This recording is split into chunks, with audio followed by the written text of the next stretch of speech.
Hello, welcome viewers. In the previous video we looked at VLOOKUP.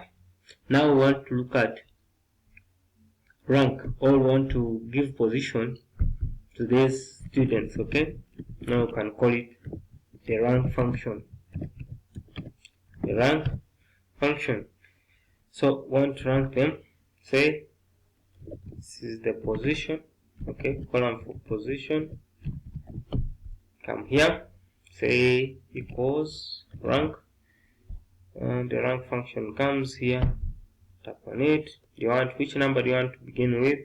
Say this one. Say 3. Okay, so you're beginning with column 3. You're beginning with column 3,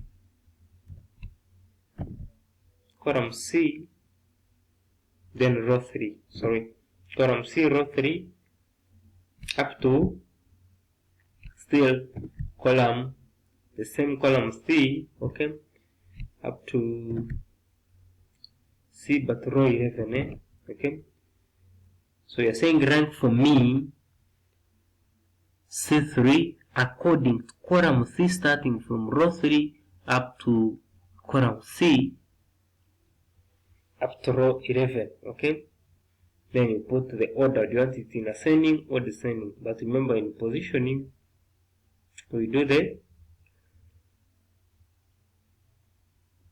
what we call descending, okay.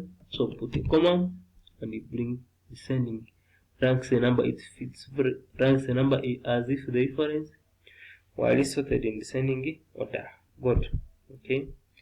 Then you close the brackets and hit enter. So this one is 98, and 98 had the biggest mark. Okay. So that's our formula for rank function. Okay.